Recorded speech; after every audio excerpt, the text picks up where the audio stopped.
It is 8 p.m. here in the French capital. You're watching live from Paris on France 24. I'm Tom Burgess-Wilson. These are our top stories. The Italian Prime Minister Giuseppe Conte is expected to hand in his resignation on Tuesday. This after he lost his absolute majority last week. We'll be live in Rome with our correspondent there, Seema Gupta, in just a moment. Next stop, the Senate. That's where the article of impeachment against the former President Donald Trump is going to be taken later today by members of the House of Representatives. We'll be live in Washington with Ketavan Gorjestani, our correspondent there, in a couple of minutes. And is France heading for another lockdown? That is the question that many are asking here as the health authorities sound the alarm at new variants of the COVID-19 virus.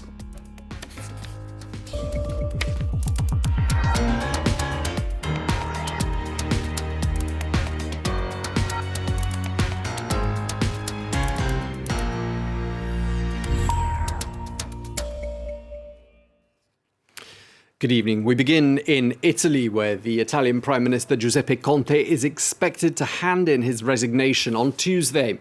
Conte lost his absolute majority last week when a party in his coalition, headed up by the former Prime Minister Matteo Renzi, withdrew its support. Well, Prime Minister Conte will hold a meeting with Cabinet tomorrow before handing in his resignation to the head of state, President Sergio Mattarella.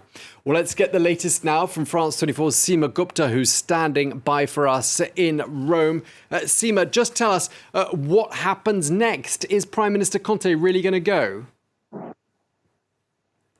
Well, we'll have to see. But what's very clear is that he intends to hand in his resignation. He will be having a cabinet meeting on Tuesday morning to inform his cabinet of his decision, after which he will head up to the presidential palace and meet with President Sergio Mattarella and hand in his resignation. And then the ball really lands in Mattarella's court.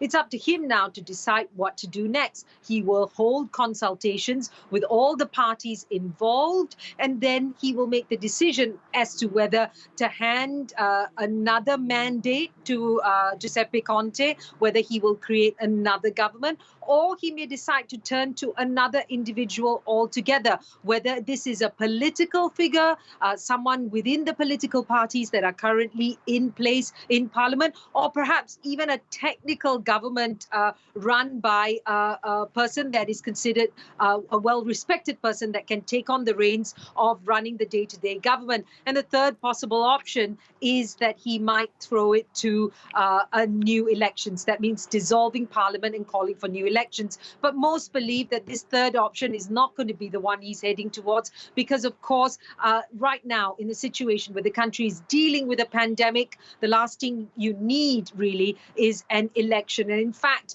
the last thing you need really is this instability. The country is dealing with a resurgence of the virus. There's sections of the country in complete lockdown, while the rest of the country is still dealing with very severe restrictions. And on top of that, we've seen increases in the admissions to hospital as well as into the intensive care units. So really dealing with the virus at the same time, all this instability can't help. And many Italians quite dumbfounded by this, but understand now that Giuseppe Conte has made this decision.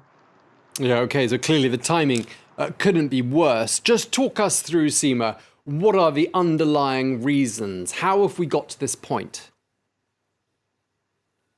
Well, there was lots of speculation, really, after that vote last week. I mean, essentially, you had the government in place, but then the leader of the small party, Italia Viva, that's Matteo Renzi, the former prime minister and former mayor of Florence, he made the decision to yank his ministers from the government. He was not happy with the way Giuseppe Conte was running things. He was not happy with the way in which the government was making its decisions and how to spend the recovery fund, the European Union money that was coming in to help the country get out of its economic situation since the pandemic struck. And so he pulled his support, and that resulted in a confidence vote.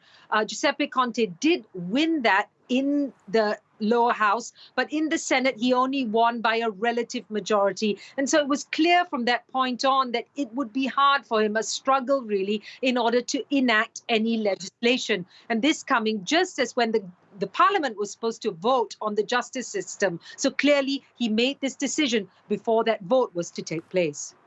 Okay, well, thank you very much indeed for bringing us up to speed. Seema Gupta in Rome. Thank you so much.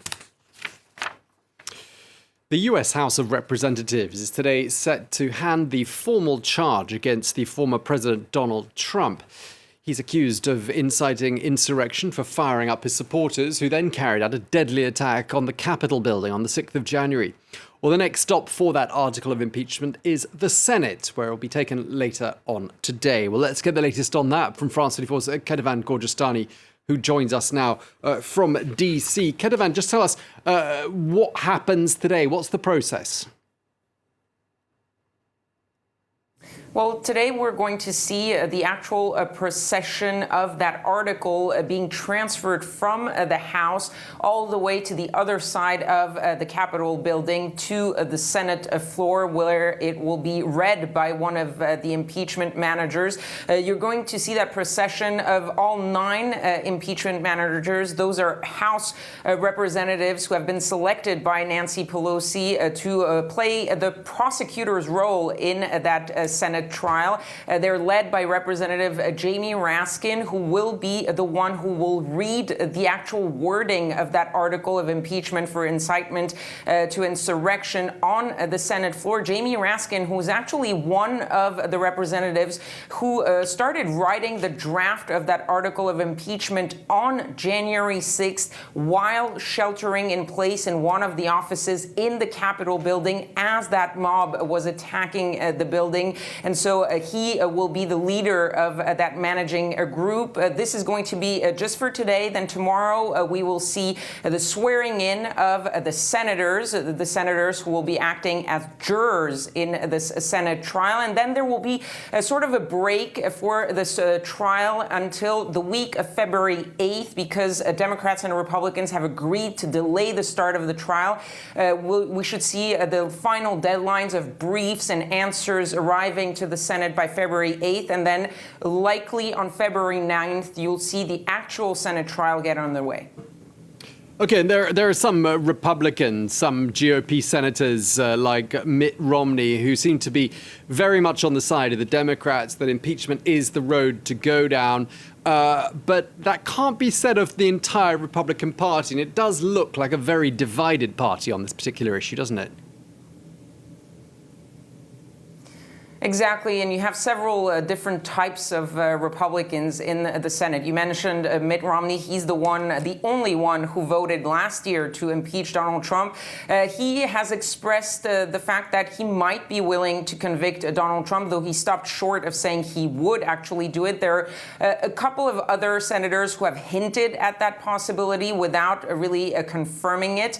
Then you have some Republican senators who are saying, well, yes, we think that Donald Trump did something wrong, but we need to move on. This is done, and this is not going to help the country reunite. It's really a bad idea to try the former president now. And then you have some other Republicans, a growing number of Republicans, led by people like Lindsey Graham, who are simply saying that this trial should not be taking place at all, because they argue that it is unconstitutional to try a president who is no longer a sitting president. And so they say there is no legal basis to hold that trial. That's not the position of all Republicans. And one very big question is what the Senate Minority Leader, Mitch McConnell, who is the leader of these Republicans, what he will do, because he has hinted that he doesn't know whether he wants to convict Donald Trump or not.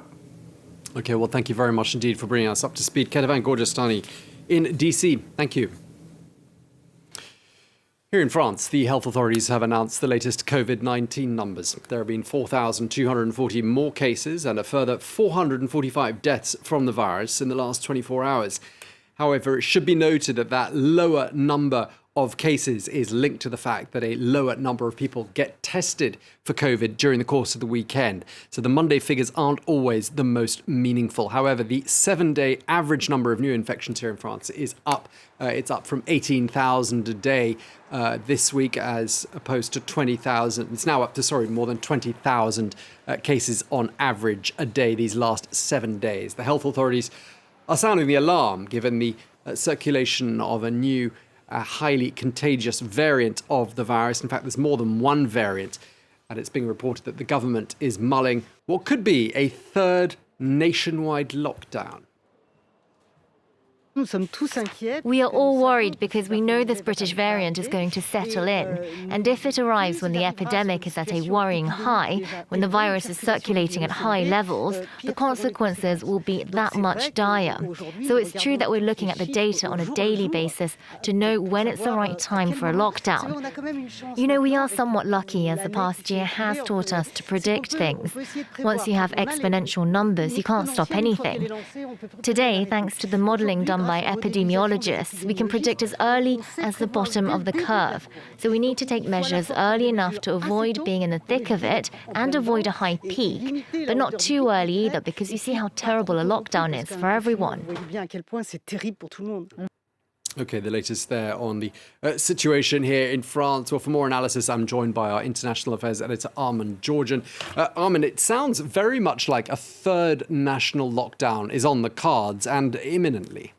Well, actually, this evening, Tom, the latest we're hearing is that President Macron is not likely to make a major announcement this week. So this goes against the leak that was given to a leading Sunday newspaper here in France, according to which there was going to be a major announcement, therefore meaning full national lockdown announced this Thursday. We're now hearing that actually President Macron is probably not going to do that, certainly not this week. So that's I think the latest mood music essentially from the French presidential palace is that Mr. Macron wants to give this 6 p.m. curfew a chance and to look at the full results, because obviously you never know immediately what the impact is. There's a kind of 2-week lag. So he's probably going to wait a few more days.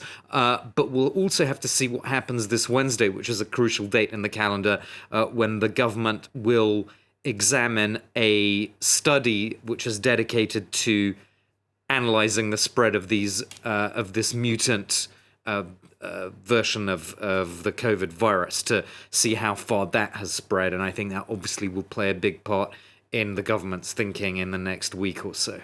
Okay, so clearly the government not wanting to rush into making a decision on this, because of course that would be a deeply unpopular decision were the government to announce a third lockdown.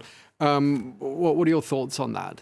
Well, it's, there's already a big human cost, even, with this 6 p.m. curfew. There's university students, for example, already being called the lost generation because of the rates of depression and attempted suicide skyrocketing. There's now this hashtag going around called ghost students. But they're one example. There are obviously everyone who's still not able to open up their restaurants or their cafes. There's all those who work in the cultural sector that are not able to work properly at the moment. So there's a lot of resentment already, even without a third national lockdown. There's been a lot of discussion also, Tom, about whether, if it did have to come to a third national lockdown, should it not be much more targeted than the two previous ones, because of course it's the elderly that are dying of the virus, not young people, and it's the elderly who are now at the front of the queue, who are the closest to actually getting the vaccine. So would it not make sense, some commentators have said, to try and put them under lockdown rather than everybody? The government has always rejected that idea, saying that would be discrimination. We're not going to do that. So I think based on past precedent, we can expect a third lockdown, if it does happen, to be a full national lockdown for everyone, to avoid the perception of discrimination against any particular group. But if that is the future, then obviously President Macron's hope politically is for the vaccination program to work, because otherwise people are going to be totally despondent about this stop and go, stop and go, stop and go, with no real end in sight. And unless the vaccine program really kicks in, I suspect we may end up seeing more opinion polls of the kind that I'm going to show you now. This is the most recent Harris Interactive poll about the first round of the presidential election, which is May 2022 here in terms of voting intentions. You can see the far right's leader, Marine Le Pen, now ahead, according to this poll, ahead of Emmanuel Macron. So clearly she is gaining some advantage on the government's handling, or as many might see it, mishandling of this COVID crisis. Indeed, a difficult time to be a national leader, that's for sure. Yeah. Thank you very much indeed, our international affairs editor, Armand Georgian. Thanks. Staying here in France, the Pasteur Institute announced today that it's ending its development of a COVID-19 vaccine after clinical trial results proved disappointing. Well, that project was in partnership with the US pharmaceutical company Merck. However, the Pasteur Institute is working on 2 other COVID-19 vaccines. The French pharmaceutical company Sanofi is also working on a vaccine, though that isn't expected to be ready until the end of 2021 at the earliest. Supporters of the Russian opposition leader Alexei Navalny are calling for more protests next weekend to demand his release from custody. Tens of thousands of people took to the streets in more than 100 towns and cities across Russia during the course of the weekend in what were the largest outpourings of anger in years. Well, Navalny was arrested on the 17th of January when he returned to Russia after spending about 5 months in Germany recovering from suspected Novichok poisoning. Further angering the Russian leadership has been a film released on YouTube entitled Putin's Palace, which tells the story of a massive estate allegedly built for President Putin. A rare denial from the Russian president, who's rejected a claim that he used illicit funds to purchase a luxury palace by the Black Sea. Ничего из того, что там указано в качестве моей собственности, ни мне, ни моим близким родственникам не принадлежит и никогда не принадлежало. Никогда. Putin's fiercest critic, Alexei Navalny, alleges that the property, which features a casino, vineyard and ice rink, was financed by billionaires close to the Russian president.